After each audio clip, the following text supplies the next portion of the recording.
So I just want to walk you through kind of, we went live with Canvas a month ago.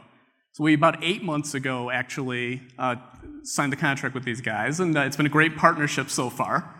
And so one of the things when we were assessing the different vendors is we wanted to say, who did we feel had the best mobile experience? And the key for us really wasn't their mobile app, which there's nothing wrong with it. We looked at their mobile app, and it's very nice, but we wanted to build everything to our mobile apps because we already had a mobile app that we were using with our previous LMS. And so we wanted to get students familiar with kind of still using that same thing, but to now access Canvas.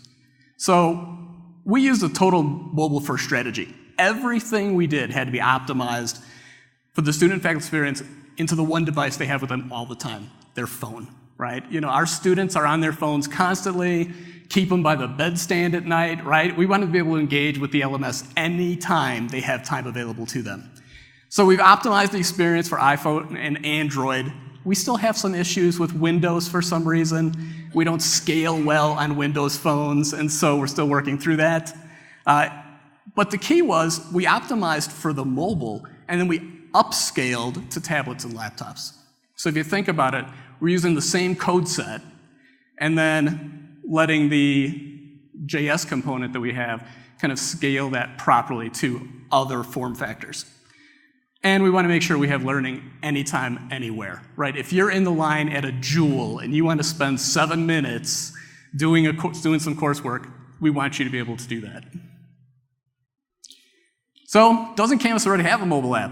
Yes. You know, the student mobile app, it's very nice. You know, we wanted to create a seamless experience. As we transitioned from our old LMS into the new one, we basically wanted to make sure the students could still have the same experience they had in the past in the new mobile app, and now bringing them the additional features that Canvas provides.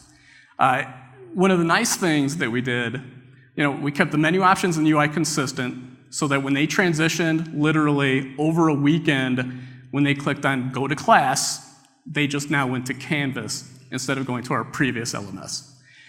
The other thing building it ourselves did, you know, if you think about it, our mobile app is available to students from the point where they want to get admitted into the colleges all the way through their entire career, they matriculate toward their degree. And so by building it ourselves, we not only get to bring the LMS components into the student mobile app, but we also get to bring in information from the student information system, information from the finance system, the CRM system. This way, you know, when you're a student, whether I want to see, you know, do I have a bill coming up? You know, what's my GPA? You know, where am I at with registering for my classes? I can do all of that in the mobile app, including then go to Canvas for any courses I'm taking. So when we looked at this, what features did we go after first, right? We wanted to make sure our experience is really the student experience with the optimization. You know, I think during Mitch Benson's presentation yesterday, you guys saw that Canvas is redoing the teacher app. And the teacher app, quite honestly, looks phenomenal. We really didn't want to have to compete against it, basically. So we really focused on the student experience more than anything else. And so we wanted to make it very personalized because students are all about notifications, calendars, to-dos, and these are the items that really help the students to succeed, right? How am I progressing? What do I need to get done? This is what they want to know.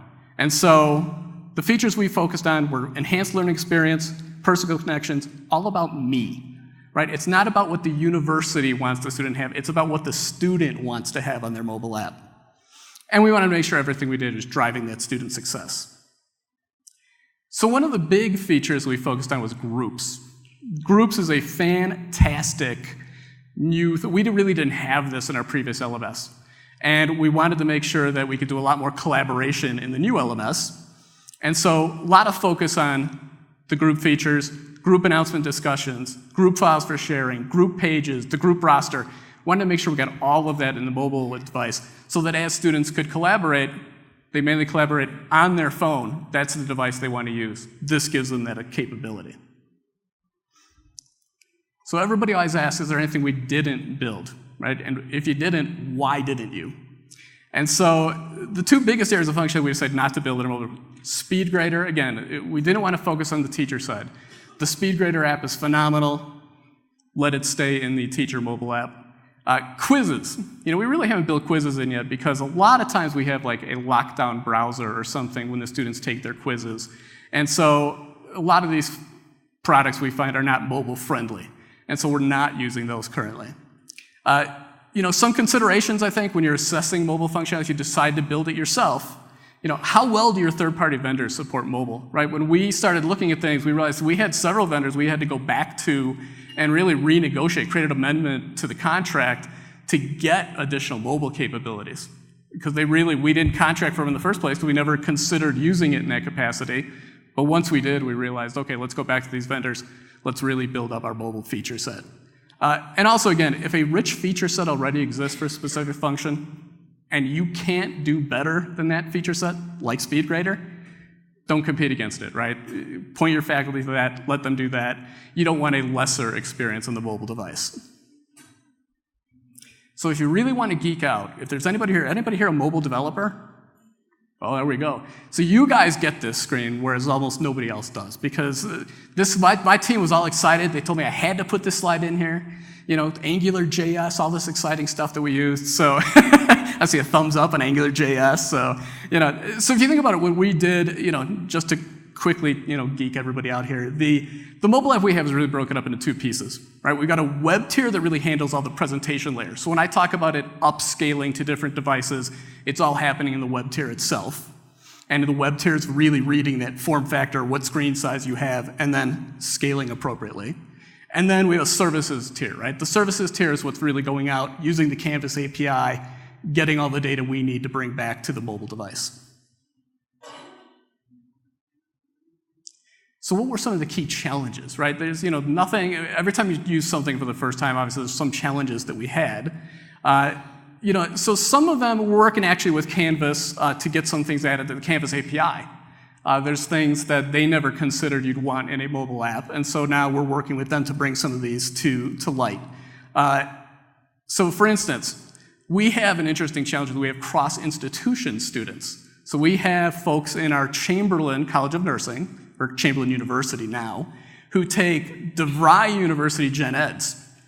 And they're in different instances that we have of Canvas, and they need to cross over. And so we've worked with Canvas to now start talking about what's the easiest way to be able to pass that authentication token so that when I'm authenticated as a Chamberlain student, it still recognizes me on the DeVry side. Second piece, the syllabus. We basically hacked the heck out of the syllabus, to be honest with you. We build this thing from a Salesforce component. We add additional professor-created bios. We're probably bringing 8 things together minimally into the syllabus. And so to do this into a single HTML5 page in the mobile app has been quite challenging. We've written a lot of code around it. So we've managed to do it, but this is something we've reached out to Canvas a little bit to say, let's talk about kind of the HTML5 cascading style sheet support in the mobile app, in the mobile API. Course image, for some reason, not available in the API. So you can't bring the course image down. That is actually on the radar, and so Canvas will be providing that shortly. And then centralized content that lives on separate servers. See, we don't really use Canvas Commons to build our courses. If we did, we could take advantage of some of the native API features of the Canvas Commons. Unfortunately, we have centralized content that lives on other servers, so we had to do a lot of code to bring that in rather than use native API functionality. So what's our roadmap? Where are we going next? So we just went live with Canvas at the end of June, and we brought 60,000 students on. So we're really looking to say, students and faculty, give us your feedback. Based on that feedback, we'll figure out where we're taking the product moving forward. Some of the things we wrote to get on there, though, enhanced calendar functionality, right? I want my life and my classes in that same calendar. And so we're going to build that up so that if you use Google Calendar, that's what you do. Virtual reality extensions. We have a thing like the virtual anatomy table and things like that, that literally, how can we render 3-dimensional on the phone? So that's one of the things we're exploring. Adaptable user interface. How do we streamline access to functions that the students need the most, right? Upcoming activities, et cetera. And then the optimization of the student experience. As we get a wealth of data back from the mobile app, we start to see what functions are the students using the most, where do they go most often. Okay, let's make sure that we're presenting those in the most optimal fashion. So next I want to start to kind of show the mobile app itself. I won't be showing it live, but I will be showing it via slides. Any questions before I start showing kind of the mobile app that we've built?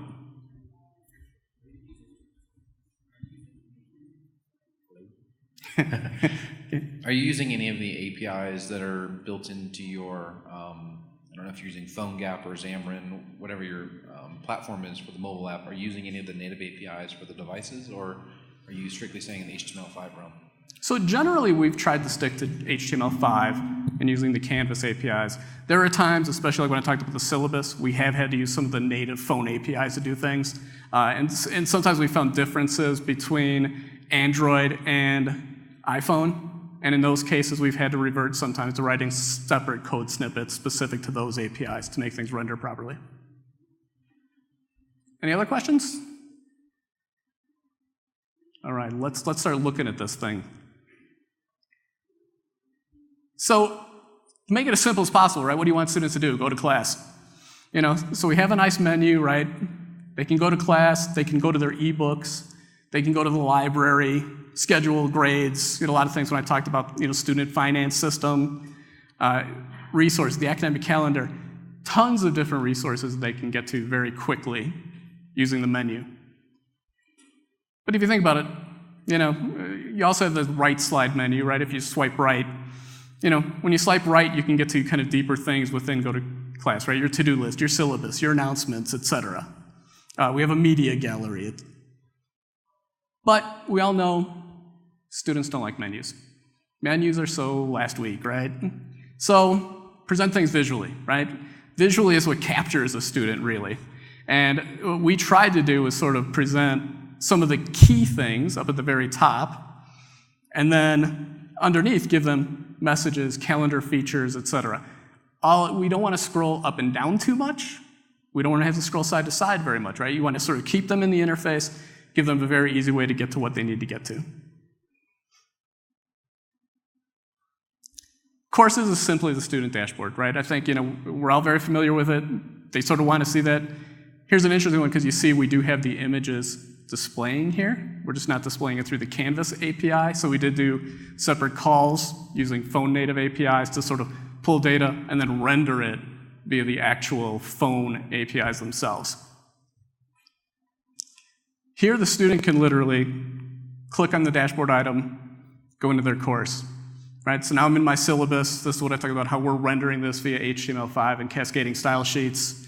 My team, of course, likes to mess with me and say, I have a bachelor's degree in being awesome and a master of coolology, so you can tell, test environment. But this really gives the faculty a chance to, show a picture of yourself, write a little bio for yourself. Then we get into other things like the course information, what are the objectives, what's my book, etc., all in the syllabus. Modules are the gateway to content, right? So once you get into your course, all of your modules render. I think they render very nicely because it's very similar to what you see in the Canvas UI itself. And so, very easy way for then a student to go pick any of these things, go right into their module. When you see Welcome to Week 1, I think it reads well. I think we've done a nice job of displaying the images within the different modules. Students really, really like this because it is a quick way, no matter where you're at, and if I just need to read some content, I go on my phone, I can start reading my lesson for the week. I can get ahead in some of my reading, and it doesn't matter where I'm at as long as I have a phone connection. Of course, the assignments, we want to make sure we have the due date and time there. The Canvas API brings all this data back for you.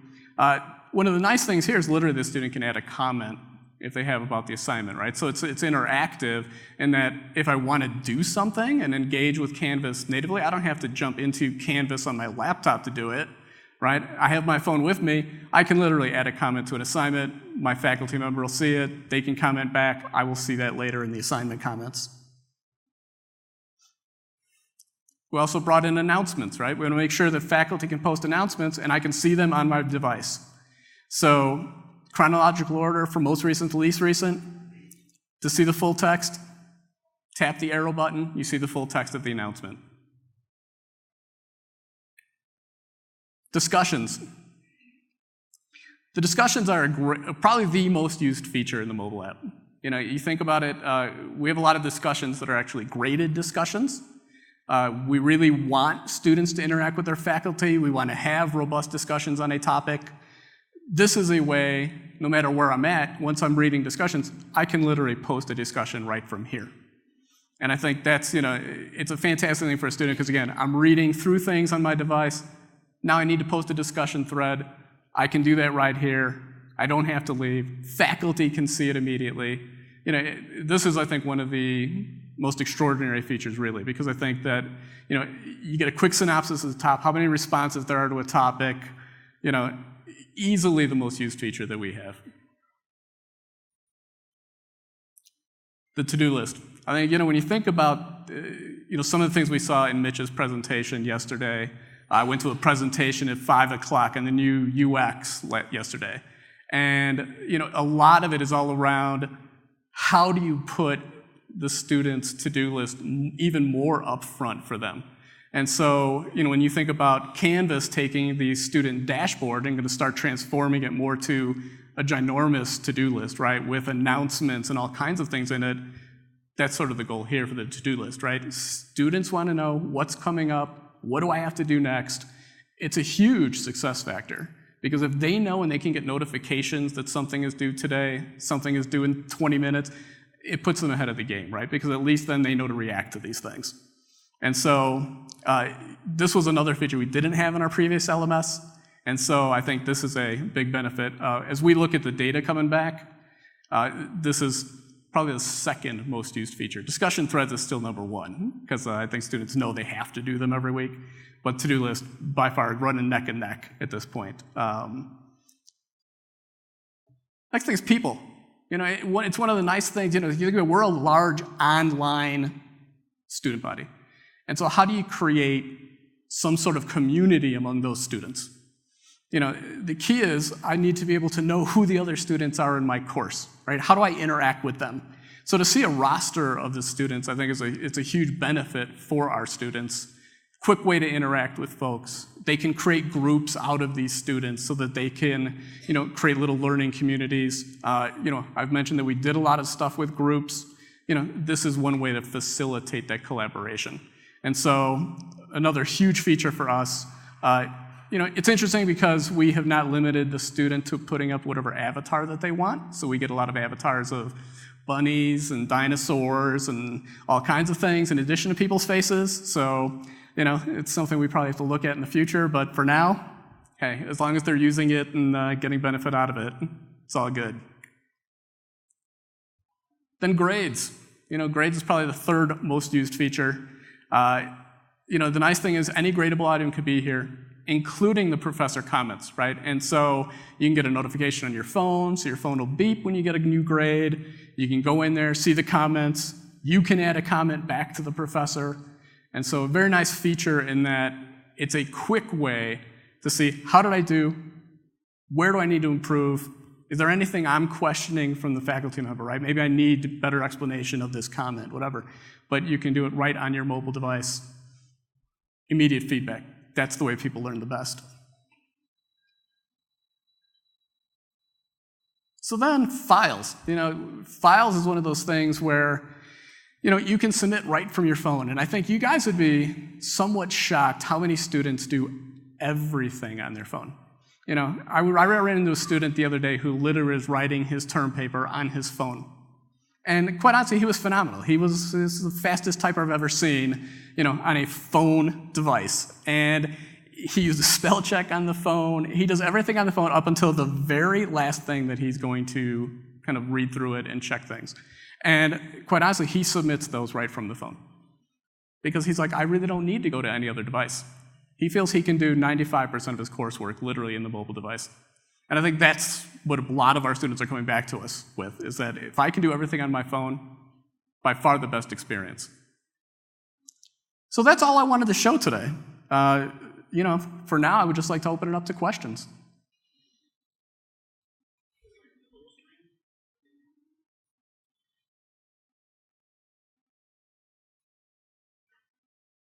This one? No problem. Yeah, it's interesting because I think if you think about the gateway to a lot of the things that we're using, right? When you start to look at, I want to get to my ebook, I want to get to my library, schedule, like, it's all right here, right? It's all at your fingertips.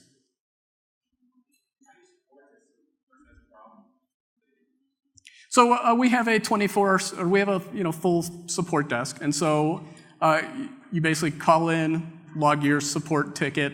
Our support team will typically react within, an hour or two. Quite honestly, most of the support tickets that we get are folks who can't find something potentially, and then we use that to say, okay, we obviously need to change maybe where that exists on the menus. The other thing we get is folks who have a unique device, right? I'm on a BlackBerry for some reason. I'm on a Windows phone, and this particular feature doesn't work properly.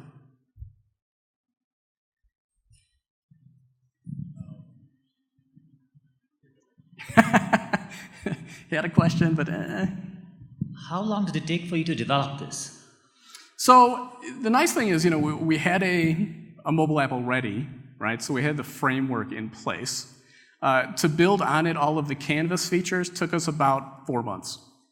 And so it really wasn't that long.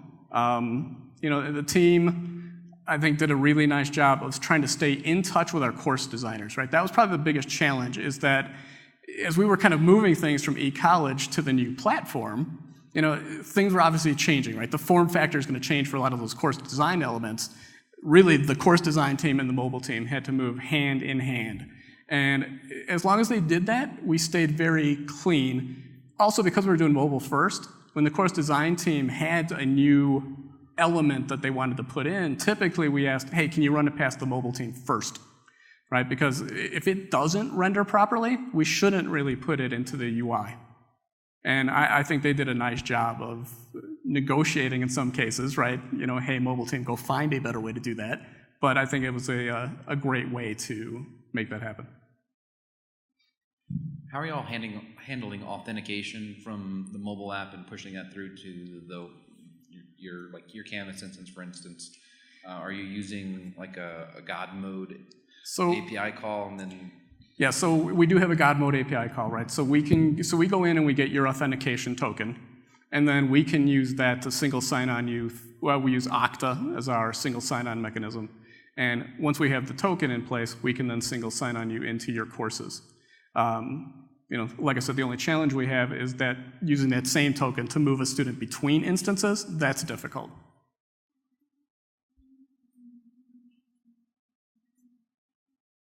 Any other questions? There's one in the back. Will you, why was that loud? Will you allow students going forward to download the Canvas student app? And if so, do you anticipate some problems and questions? So we haven't restricted the Canvas mobile app, right? If the student wants to download it, they can. I think what we're looking for in those cases, right, is the feedback of why do you need to use the Canvas mobile app, right? Because then there's some experience within our mobile app that maybe isn't up to par. And we would like to build upon that. We're monitoring how many students are downloading the Canvas mobile app. It's microscopic at this point. So I think that, I think that says the functionality we've built in is the functionality they need, right? They're not sort of searching for something else and then saying, I'll give the Canvas mobile app a shot. Maybe they've got it. Any other questions? Travis. It's an unfair question because I know his name, see? It's like a plant. So how have you dealt with video, other third-party LTI integrations that we have as well, and integrated those into the mobile app experience? So, we have worked with a lot of our partners, and really from a video standpoint, what we're really watching for is to make sure that the vendor has both downloadable and streaming capabilities, right? Because sometimes I want to take that content offline and be able to take that video and watch it anytime I want. Other times I want it to do streaming because that's the most effective approach, right? With our other third-party vendors, literally, we are reaching out to them and talking about all of their mobile capabilities. And so I think right now, it's interesting because we negotiate a lot of the contracts for the education teams, and every vendor we go to right now, we're assessing what their mobile capabilities are. And so when we go through our checklist for a vendor evaluation, one of the first things we look at is how robust is your mobile API? Can you integrate into our mobile app? How do things render? If you can't pass their criteria, we're probably looking at another vendor.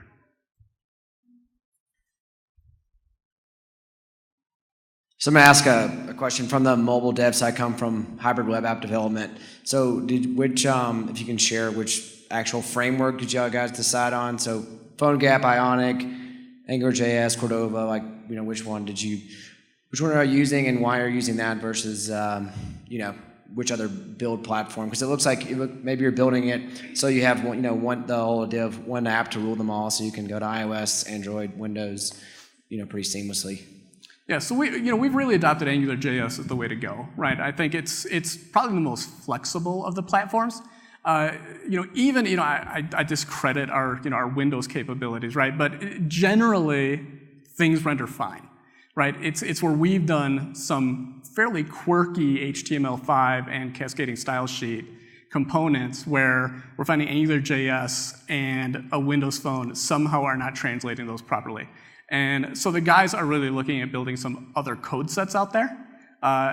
Even looking at things that, can we do something to translate this using a Python script in some way and then sneak in through the API to do some other things with it, right? And so not the greatest from a maintainability standpoint in many cases, but from a pure, can I make this thing happen? They're making a lot of that happen. Any other questions? Keeping Mark busy. Mark's getting his exercise. In case I missed it, the academic calendar versus the schedule, is there a difference between what the students can kind of write what their own schedule is and add appointments and things like that? Yeah, so basically, when you think about your schedule, it can even show some of the things like you're registered for and things like that, right? And so, which we really don't have in Canvas, right? And so, it's actually the other way around. The academic calendar will show you future registered courses and things like that we don't know about yet in Canvas. Your schedule itself is purely Canvas schedule.